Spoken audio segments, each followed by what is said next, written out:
सूर्यगढ़ नामक एक राज्य में एक गरीब बूढ़ी माँ अपने 3 बेटे विजय, आकाश और वीर के साथ रहती थी।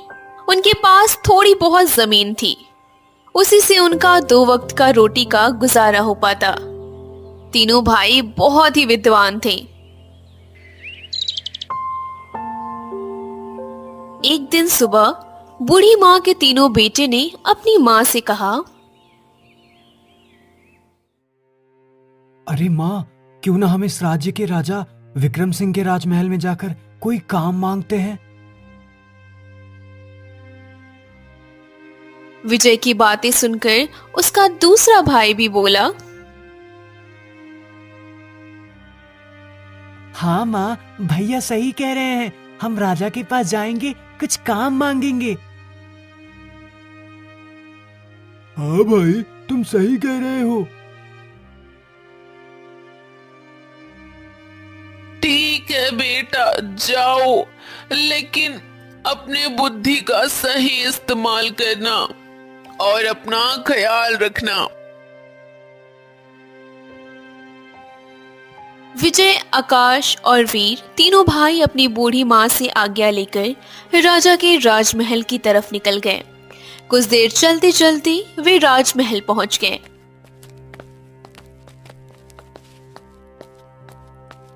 राजा विक्रम सिंह अपनी राजगद्दी पर बैठे हुए थे और तीनों भाई पहुंच गए और तीनों विद्वान राजा से कहने लगते हैं,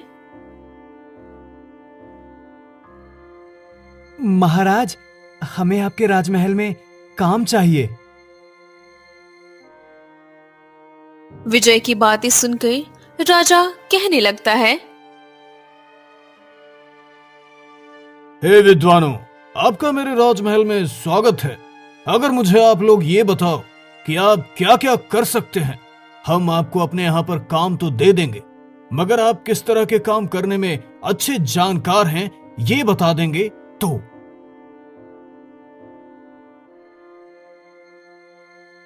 जो पहला विद्वान विजय था वो राजा से कहने लगा, महाराज, मैं हर जगह जानने में माहिर हूँ। मैं किसी भी जगह के बारे में बता सकता हूँ कि वो जगह हमारे रहने के लिए सही है या नहीं। विजय की बातें सुनकर राजा कहने लगे, अच्छा, ठीक है, पहले हम आपके इस गुण की परीक्षा करेंगे। यदि आप अपने काम में सफल हुए तो उसके बाद हम आपको काम पर रख लेंगे। महाराज ने अपने राजमंत्री से कहा, मंत्री जी, तब तक इस विद्वान व्यक्ति को हमारे अतिथि रूम में ठहरा दो। सही समय आने पर हम इसे बुला लेंगे।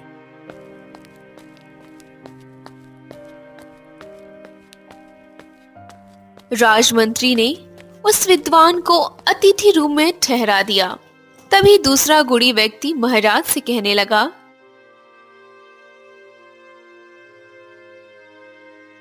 हे महाराज, मैं अनाज के बारे में बता सकता हूँ कि कौन सा अनाज हमारे खाने के लायक है और कौन सा अनाज सही है और कौन सा खराब।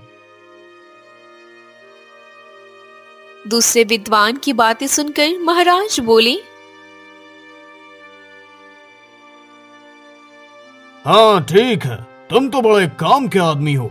तुम्हारी भी हम समय आने पर परीक्षा लेंगे और यदि तुम अपने काम में सफल हो गए तो हम तुम्हें अपने राजमहल में आजीवन काम के लिए रख लेंगे।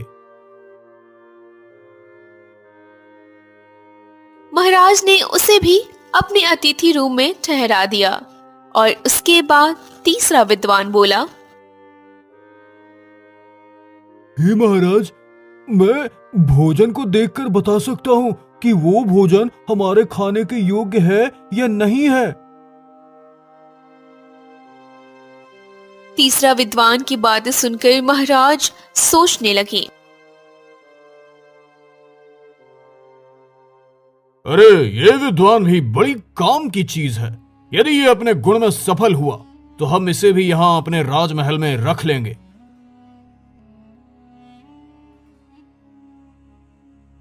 और इस प्रकार महाराज ने उन तीनों विद्वानों को अपने यहाँ पर अतिथि रूम में ठहरा दिया।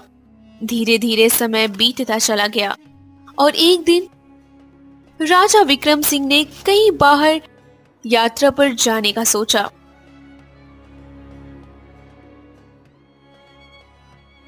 हमें कुछ दिन के लिए घूमने जाना चाहिए।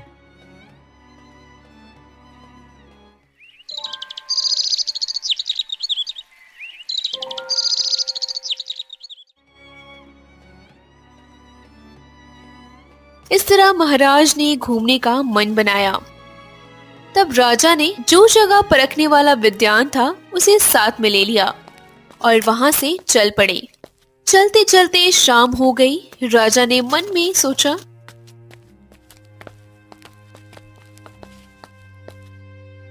इतनी रात में अब और आगे जाना सही नहीं होगा। क्यों ना यहीं पर ठहर कर रात बिताई जाए और जब सुबह होगी तब आगे की यात्रा शुरू की जाएगी। महाराज ने अपना ये विचार उस गुणी व्यक्ति को बताया तो वो कहने लगा, हाँ ठीक है महाराज, जैसी आपकी आज्ञा, मैं भी आपके साथ यहीं पर ठहर जाऊंगा। महाराज ने देखा कि वहां पास में ही एक बड़ा गांव था। उस गांव से बाहर एक बहुत झोपड़ी बनी हुई थी।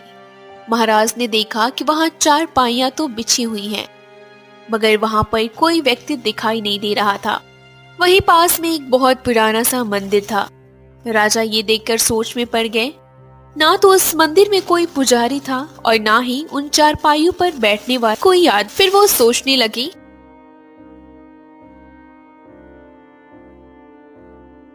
चलो कोई बात नहीं, हमें इन सब बातों से क्या मतलब है। हमें तो सिर्फ यहाँ पर एक रात बितानी है और सुबह वापस चले जाना है। महाराज ने अपने उस गुणी व्यक्ति से कहा, सुनो, आज हम इसी स्थान पर रुकेंगे गांव में, परंतु हम किसी के घर में रुकेंगे तो हो सकता है कि किसी के पास हमारे सोने की व्यवस्था हो या ना हो। महाराज की बातें सुनकर गुणी व्यक्ति कहने लगा, हाँ ठीक है महाराज, जैसी आपकी आज्ञा। महाराज और गुणी व्यक्ति उस पुराने मंदिर के पास ही ठहर गए। महाराज और गुणी व्यक्ति अपनी जगह पर लेट गए। जब रात के 12 बजे तो राजा विक्रम सिंह को एक बहुत भयानक सपना आता है। सपने में उन्होंने देखा कि राजा खुद अपनी ही मां की हत्या कर रहे हैं। खतरनाक सपना देखकर महाराज की आंखें खुल जाती हैं। राजा विक्रम सिंह उठकर बैठ गए और उनके चेहरे पर डर था और वो बहुत घबराए हुए थे। डरे हुए स्वर में वे अपने उस विद्वान को जगाते हैं और उसे कहते हैं, अरे गुणी व्यक्ति, हमें इसी समय रात में शीघ्र ही घर चलना चाहिए। हो सकता है राजमाता पर कोई बड़ा संकट आने वाला है।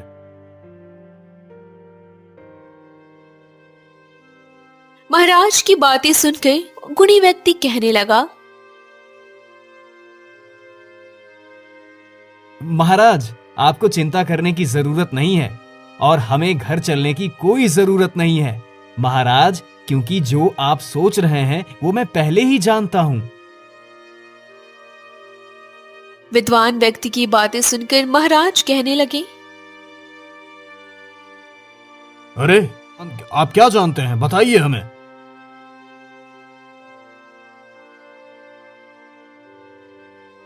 तभी विद्वान व्यक्ति महाराज से बोला,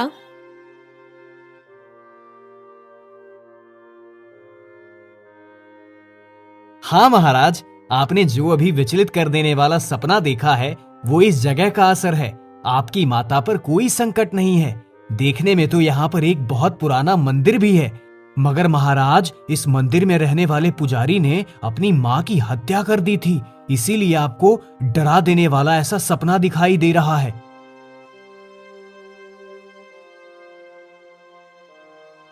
ये सुनकर महाराज को बड़ी हैरानी हुई और राजा कहने लगे, जगह का असर भला ये कैसे हो सकता है। महाराज ने उस गुणी व्यक्ति की बात का परीक्षण करने के लिए अगले दिन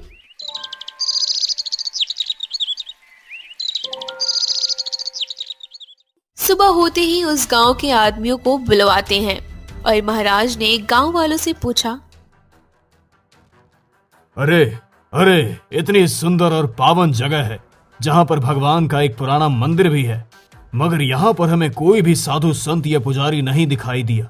अगर यहाँ पर भगवान का मंदिर है तो यहाँ पर किसी न किसी साधु या पुजारी को भी रहना चाहिए। महाराज के पूछने पर गांव के लोगों ने बताया,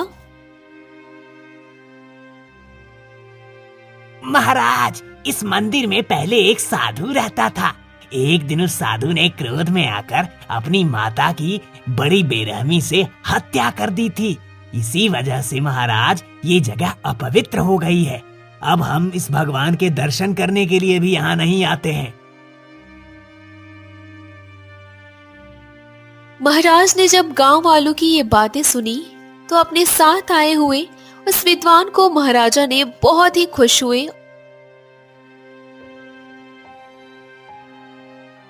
हे विद्वान व्यक्ति, तुम सच में बहुत गुणी हो। अब मैं तुम्हें अपने राजमहल में काम पर रख लूंगा। राजा ने उसी समय उस विद्वान को साथ लेकर अपनी राजमहल वापस लौटे और आए तो उन्होंने देखा कि उनकी माँ महल में बिल्कुल सही सलामत थी। माँ को सही देखकर राजा बहुत ही खुश हुए और फिर राजमहल में राजगद्दी पर बैठ गए। फिर उस जगह जानने वाले विद्वान व्यक्ति को बुलवाया गया और सभी दरबारी के सामने उस विद्वान के बारे में महाराज कहते हैं, हे दरबारियों, यहाँ से जाने के बाद हम एक जगह पर रुके और उस जगह के बारे में इस विद्वान ने बताया कि उस जगह पर कुछ समय पहले ही एक हत्या हुई थी और वो जगह रहने के लायक नहीं है। ये एक अपवित्र जगह है, जबकि देखने में वहां पर एक बहुत पुराना मंदिर भी था। महाराज ने आगे की कहानी भी बताई। मैंने जब इस बात की जांच पड़ताल की और वहां के गांव वालों को बुलाया तो उन्होंने बताया कि इस मंदिर में रहने वाला साधु ऐसा निर्दयी आदमी था कि उसने अपनी मां की बेरहमी से हत्या कर दी थी। इस गुणी की बात बिल्कुल सत्य निकली। महाराज ने उस विद्वान व्यक्ति से पूछा, हे गुणी व्यक्ति, आपको कैसे पता चला कि वो जगह रहने के लायक नहीं थी? राजा की बातें सुनकर गुणी व्यक्ति कहने लगा, महाराज, हम जिस भी जगह पर रहते हैं उसका असर हम लोगों पर उस समय पड़ना शुरू हो जाता है जब हम उस जगह पर रहते हैं। महाराज, यदि आप मंदिर में पूजा करने जाएंगे तो आपके मन में सही विचार आएंगे। आप यदि शमशान घाट में जाएंगे तो वहाँ पर कुछ अलग प्रकार के मन में विचार आएंगे। अगर आप किसी ऐसी जगह पर जाएंगे जहाँ पर मदिरा हो रहा हो, वहाँ का बेकार का वातावरण आपके दिमाग पर असर डालेगा। गुणी व्यक्ति ने आगे भी बताया, महाराज, यदि आप युद्ध भूमि में जाएंगे तो आपके मन में वीरतापूर्ण विचार आएंगे। इसलिए हे महाराज, जगह का बहुत महत्व होता है। हर एक जगह का अलग वातावरण होता है। वहाँ घटने वाली घटनाएं वो स्थान अपने में समेट लेती है। वहाँ पर जो भी होता है, सही या गलत, उस जगह पर प्रभाव डालती है।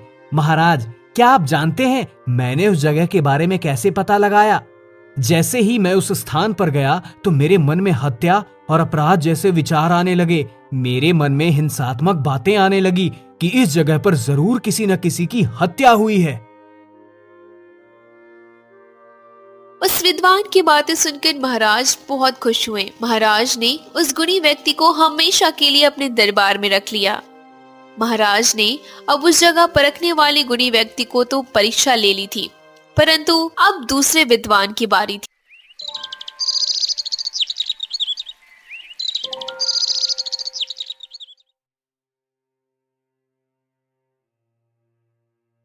उस नगर में एक बहुत बड़ा व्यापारी था जो राजा के लिए अनाज का भंडारण करता था। एक दिन वो व्यापारी चावल लेकर महाराज के पास आया और राजा से कहने लगा, हे महाराज, मैं आपके राज्य के लिए हमेशा की तरह चावल लेकर आया हूँ, मगर महाराज ये एक बहुत सही किस्म का चावल है, इसलिए आपको इसके पैसे कुछ अधिक देने पड़ेंगे। व्यापारी की बातें सुनकर राजा कहने लगे, हाँ ठीक है, दिखाइए आप कैसा चावल लेकर आए हैं। महाराज ने और महाराज के सभी दरबारियों ने उस चावल को देखा।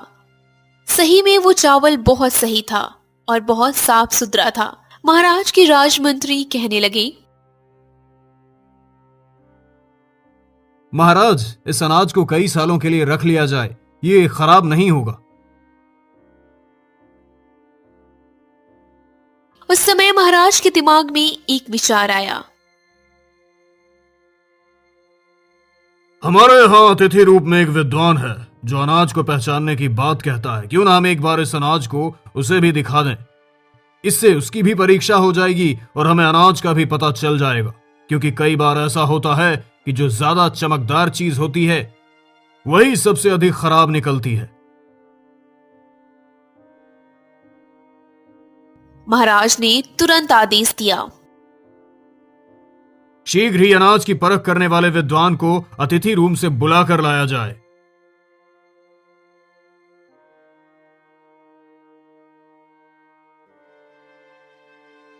जब वो विद्वान राज दरबार में आया तो महाराज ने उससे कहा, हे विद्वान, आप इस अनाज को देखकर बताइए कि यह अनाज कैसा है। ये हमें लेनी चाहिए या नहीं लेनी चाहिए।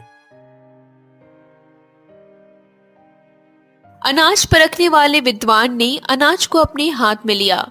वे महाराज से कहने लगे,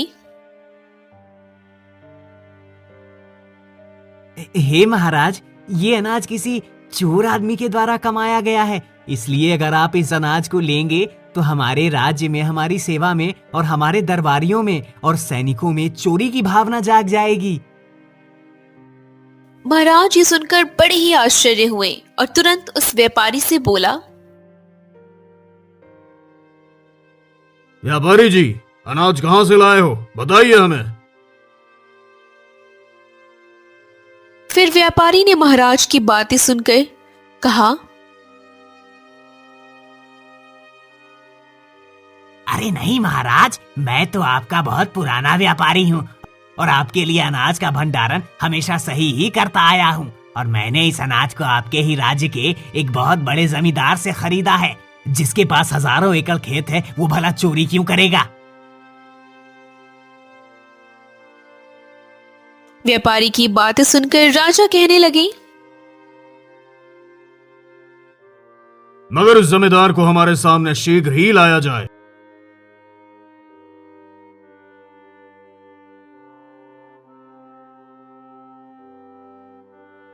महाराज के आदेश के अनुसार दो सिपाही उस जमींदार को बुलाने के लिए चलते हैं।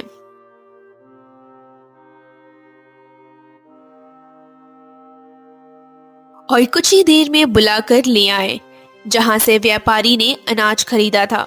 जमींदार को राजा के दरबार में पेश किया गया। जब जमींदार महाराज के दरबार में आया तो कहने लगा,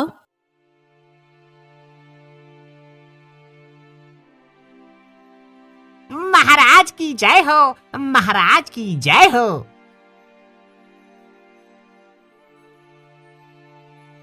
तब महाराज ने उस जमींदार से पूछा, अरे तुम मुझे ये बताओ कि ये अनाज जिसे तुमने व्यापारी को बेचा है, ये अनाज तुमने कहां से चुराया है, साफ साफ बताओ हमें। महाराज की बातें सुनकर जमींदार कहने लगा,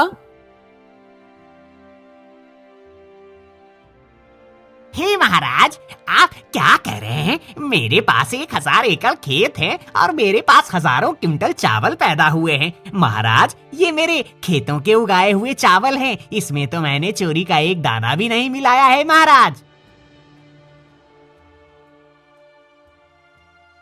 जमींदार की बातें सुनकर महाराज कहने लगा, अरे नहीं, तुम सत्य बताओ। ये कहीं न कहीं चोरी से कमाया हुआ अनाज है। जो भी हो तुम, मुझे सब कुछ सच बताओ। महाराज की बातें सुनकर जमींदार ने कहा, अरे नहीं महाराज, ये तो मेरे खेतों में ही पैदा हुआ अनाज है। मैंने कहीं से चोरी नहीं की है महाराज। महाराज उस विद्वान की तरफ देखने लगे जो अनाज को परखने का दावा करता था। गुणी व्यक्ति कहता है,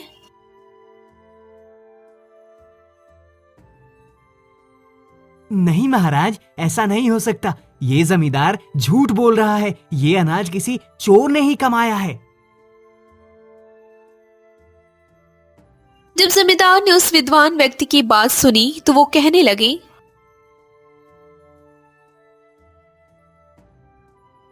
हाँ महाराज, आपका ये विद्वान सत्य कहता है। जैसे कि महाराज आप जानते हैं, मेरे पास हजारों एकड़ खेत है, तो उस खेत को मैं अकेला नहीं जोत पाता हूँ। कई लोग मेरे यहाँ पर मजदूरी करते हैं। एक दिन किसी राजा के यहाँ से एक चोर भाग गया। मुझे उसने सारी बात बता दी।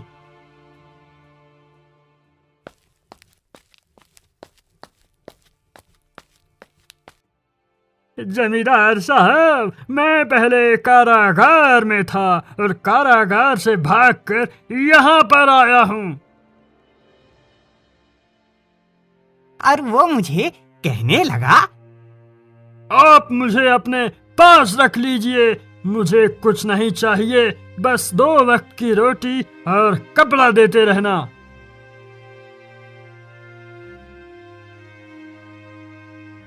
महाराज उसने मुझे ये भी कहा, मेरा सारा काम भी करता रहेगा।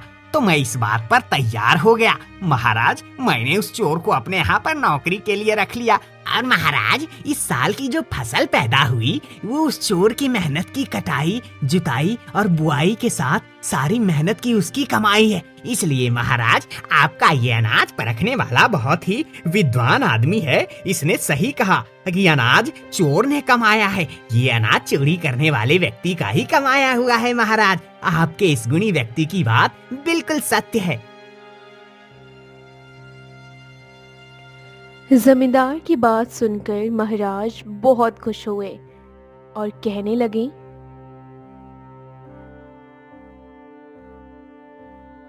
अरे वाह, कितना बड़ा विद्वान व्यक्ति मेरे दरबार में मौजूद है।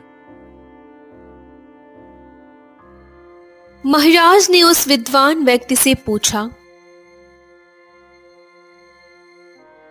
हे विद्वान व्यक्ति, मुझे ये बताइए कि आपने इस अनाज को हाथ में लेते ही कैसे पहचान लिया, जबकि इस अनाज की चमक तो सोने जैसी थी, मगर हाथ में लेते ही तुमने कैसे बता दिया कि यह अनाज चोरी का कमाया हुआ है।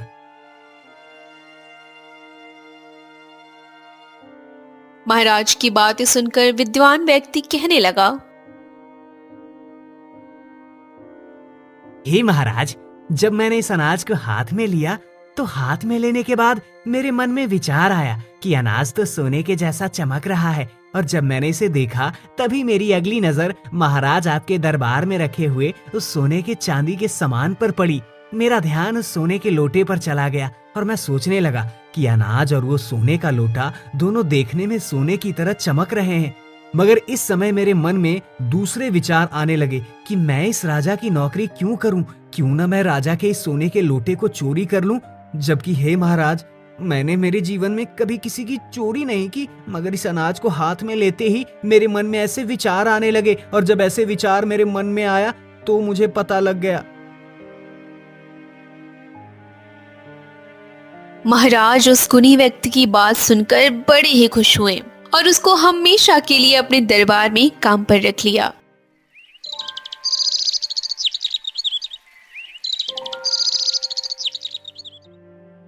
इस प्रकार कुछ और समय बीता। राजा के महल में जो खाना बनाने वाला आदमी था उसकी मृत्यु हो गई और उसकी जगह पर किसी नए आदमी की खोज की जाने लगी।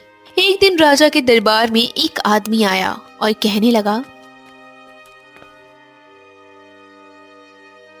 हे महाराज, मुझे पता लगा है कि आपके महल का खाना बनाने वाले आदमी की मृत्यु हो गई है और आप एक नया आदमी खोज रहे हैं। महाराज, मैं बहुत ही अच्छा खाना बनाता हूँ, आप मुझे अपनी सेवा का मौका दीजिए, मैं बहुत ही अच्छे से अच्छा खाना बना सकता हूँ। राजा विक्रम सिंह मन में विचार करने लगे। ये तो बहुत अच्छा हुआ कि हमें खाना बनाने वाला व्यक्ति मिल गया। तब राजा विक्रम सिंह ने उस खाना बनाने वाले से कहा, अरे सुनो भाई, तुम्हें यहाँ पर रखने से पहले हम तुम्हारी परीक्षा लेंगे और आज तुम खाना बनाना और हम खुद ही चेक करेंगे। खाना बनाने वाला व्यक्ति कहने लगा, हाँ, ठीक है महाराज। इस तरह से महाराज ने खाना बनाने वाले आदमी से कहा, अरे तुम जाकर खाना बनाओ और हम आज तुम्हारा खाना चेक करेंगे।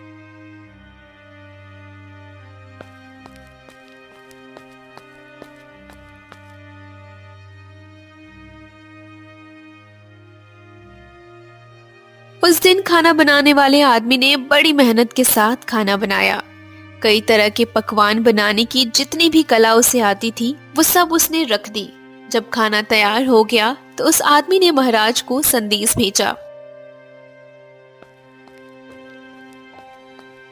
महाराज, खाना बनकर तैयार हो गया है और अब आप आकर खाने को चेक कर लीजिए। महाराज अपने राजमंत्री के साथ और उसे खाना परसने वाले विद्वान के साथ रसोई घर में जा पहुंचे।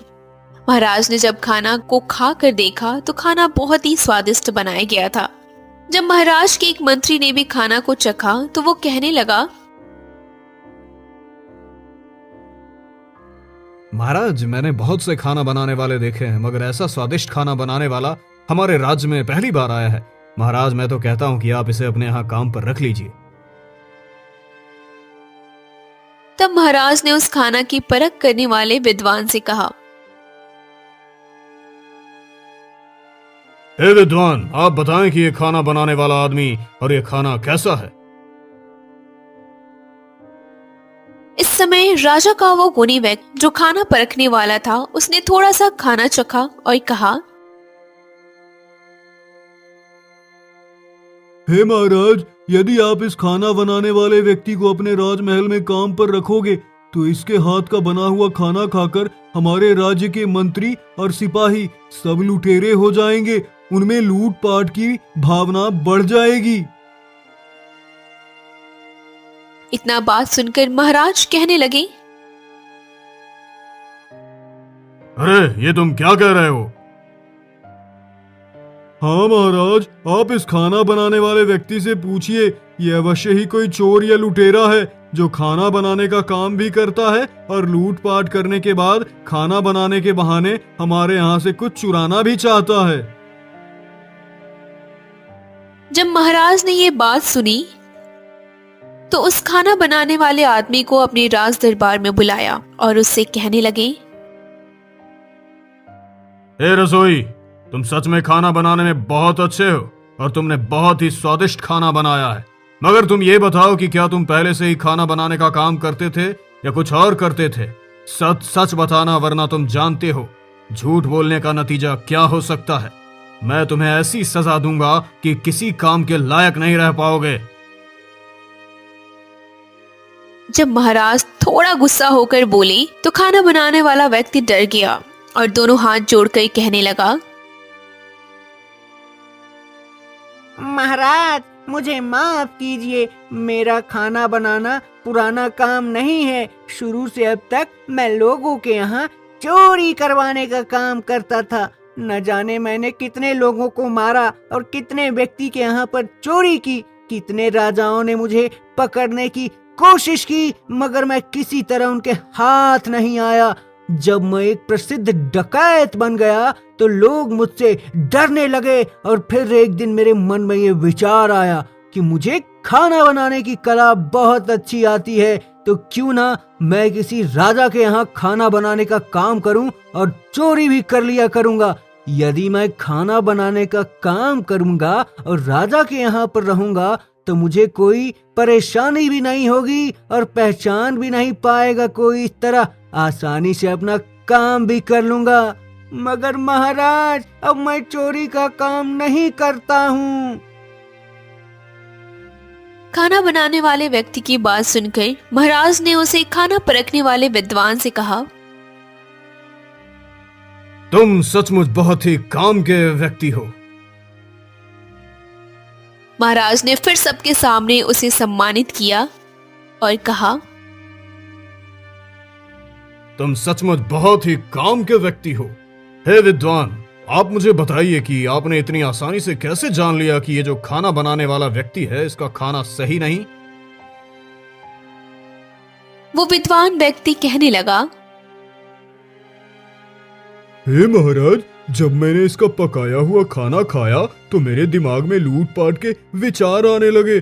मैं सोचने लगा कि आपकी तिजोरी में जो सोना चांदी है, यदि मैं इस सोने चांदी को किसी तरह से हासिल कर लूं तो मेरा जीवन आनंद से कट जाएगा। इसलिए महाराज, यदि खाना बनाने वाले आदमी को आपने रखा तो आपके राज्य का संचालन खराब हो जाएगा।